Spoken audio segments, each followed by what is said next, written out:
নমস্কার সকলকে, সবাই কেমন আছেন? আশা করছি সবাই খুব ভালো আছেন।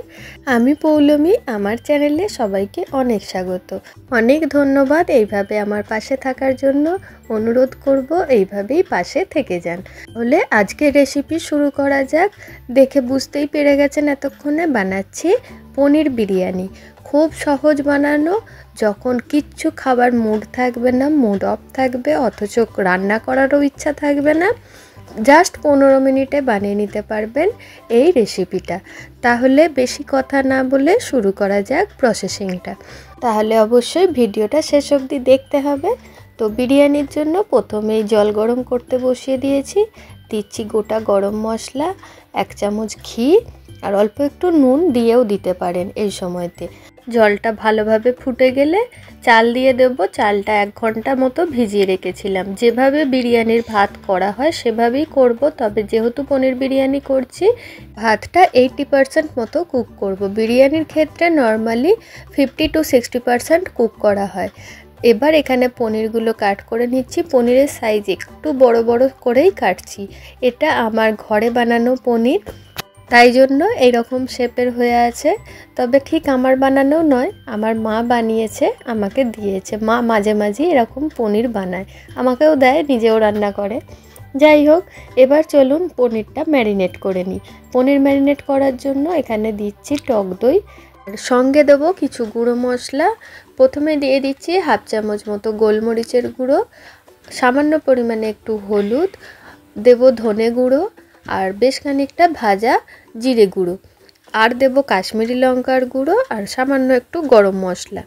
এইগুলোই ভালো করে ম্যারিনেট করে নেব। আমি এখানে নুনটা ব্যবহার করিনি, তবে হয়ে যাওয়ার পর খেয়ে মনে হয়েছিল পনিরটা যদি একটু নুন জলে ভিজিয়ে রাখা হতো তাহলে ভেতর থেকে খুব সফট হয়ে থাকতো।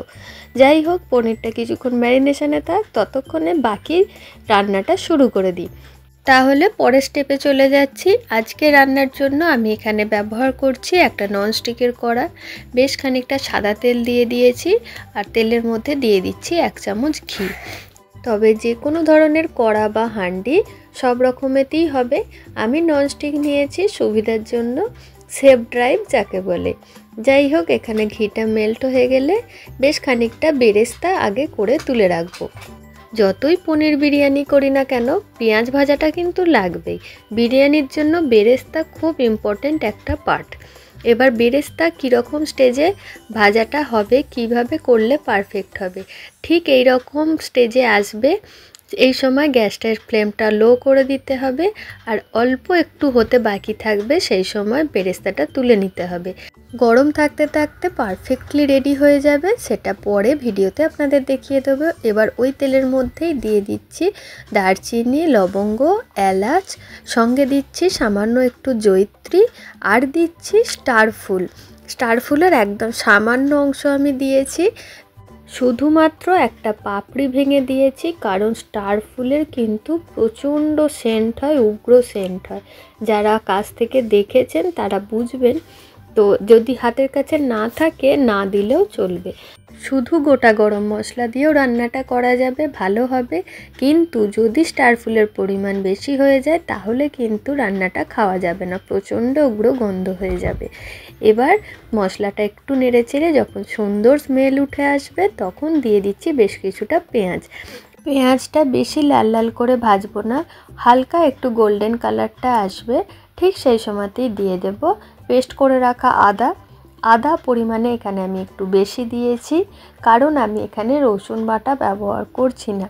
দিলেও খারাপ হবে না, তবে যেহেতু পনিরের করছি রসুন বাটা দেওয়ার দরকার নেই, সুন্দর খেতে হবে শুধু আদা বাটা দিয়েই।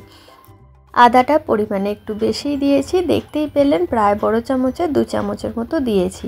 শুধু পনিরের কোয়ান্টিটি বুঝে দিলে হবে না, এখানে চালটাও তো ব্যবহার করব, সেই অনুযায়ী মশলাটাও রেডি করতে হবে।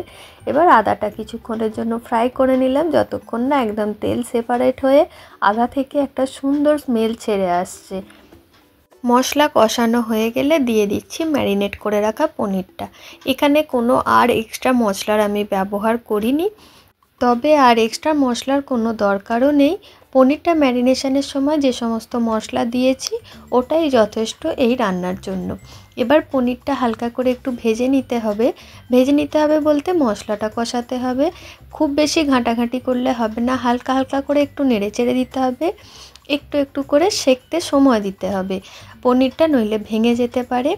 একটু কালারটা যখন চেঞ্জ হবে, সামনে থেকে দেখলে ঠিকই বোঝা যাবে, ভিডিওতে কতটা বুঝতে পারছেন আমি ঠিক জানি না, তবে মশলা কষানো হলে যে চেঞ্জটা আসে সেটা যখনই চলে আসবে সামান্য একটু জল দিয়ে দেব, খুবই সামান্য, পনিরটা অর্ধেকেরও কম ডুববে ঠিক সেই রকম মতো জলটা দেব। এই সময় কয়েকটা আলু সেদ্ধ করে ভেজে দিয়েছিলাম আর পরিমাণ মতো নুনটাও দিয়ে দিয়েছিলাম, তবে সেটা দেখানো হয়নি কিছু গন্ডগোলের জন্য। এবার উপর থেকে দিয়ে দিচ্ছি বেরেস্তা, বেশ খানিকটা ধনেপাতা, তারপরে দিয়ে দেব সমস্ত ভাতটা যতটা করেছি। আলু দিলে আলুটা অবশ্যই নুন দিয়ে সেদ্ধ করবেন, নইলে আলুটা বেশ স্বাদের খেতে লাগবে। আর একটা কথা, আমি এই জন্যই এই কড়াটা ইউজ করেছিলাম, কারণ এইভাবে সমস্ত জিনিসটা চাড়াতে হবে বিরিয়ানি যেভাবে করা হয়, তো তার জন্য একটা ফ্ল্যাট বা চ্যাপ্টা কড়া বা যে কোনো ধরনের জিনিসের প্রয়োজন হবে। তো এবার বিরিয়ানি করবার মতো সমস্ত জিনিস করব, ভাতটা সমস্তটা চাড়িয়ে দিয়েছি, এবার দিয়ে দিচ্ছি বেশ খানিকটা ধনেপাতা, যে বেরেস্তাটা পড়ে আছে সবটাই দিয়ে দেব, আর দেব বিরিয়ানি মশলা বা গরম মশলা, আর সঙ্গে দেব একটুখানি কেওড়া জল, 2 চামচ মতো দিয়েছি। আমি এখানে গোলাপ জল, কেশর ভেজানো দুধ বা মিঠা আতর এইসব জিনিসগুলো ব্যবহার করিনি, একদম নর্মাল স্বাদের করেছি, চাইলে ওগুলো ইউজ করতেও পারেন। এবার এটা ঢাকা দিয়ে 2-3 মিনিট থেকে খুব বেশি 5 মিনিট রাখবো, কারণ জল খুবই কম দেয়া আছে, তারপরেও এইগুলো সমস্ত সাজিয়ে রেডি করতে বেশ খানিকটা সময় চলে যাবে। আর ঢাকাটা অবশ্যই এই রকম পুরো ঢাকা হতে হবে, ফুটোওয়ালা ঢাকা হলে কিন্তু ফুটোটা জুড়ে দিতে হবে, একটু ভাপটা হওয়া দরকার আছে। এবার দেখে নিন কীরকম রেডি হলো। কি কেমন লাগছে আজকের রেসিপিটা? বেশ সুন্দর, সহজ না? অবশ্যই একবার তাহলে বাড়িতে বানিয়ে ফেলতে হবে। আচ্ছা, আপনারা কে কোথা থেকে আমার ভিডিও দেখেন বলুন তো, কমেন্ট করে জানাবেন, জানতে পারলে বেশ ভালো লাগবে। তাহলে আজকের রেসিপি আপনাদের সাথে পুরোই শেয়ার করে ফেললাম, আরও একটু ঠান্ডা হলে দেখিয়ে দিচ্ছি কেমন লাগছিল। চলুন তাহলে পরিবেশন শুরু করা যাক। ভিডিওতে ঠিক কতটা বোঝাতে পারছি জানি না, তবে আজকের এই পনির বিরিয়ানিটা খেতে খুবই দুর্দান্ত হয়েছিল। আর নর্মাল বিরিয়ানি ঠিক যে টেক্সচারের দেখতে হয় খেতে হয় ঠিক সেই রকমই হয়েছিল। বিশ্বাস করুন, বিশ্বাস করতে হবে না, আপনারা নিজেরা একবার ঘরে বানিয়ে দেখুন। আর পনিরগুলো দেখুন কতটা মশলাদার আর কতটা মশলা লেগে রয়েছে, মানে হাতে করে ছাড়াতে হচ্ছে মশলাগুলো। তাহলে আর দেরি কিসের, ঝটপট করে তাহলে বানিয়ে ফেলুন।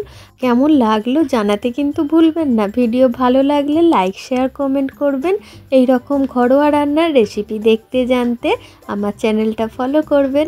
আজকের মতো আসছি, আবারও ফিরে আসবো এই রকম সহজ, সুন্দর, ইউনিক কোনো রেসিপি নিয়ে।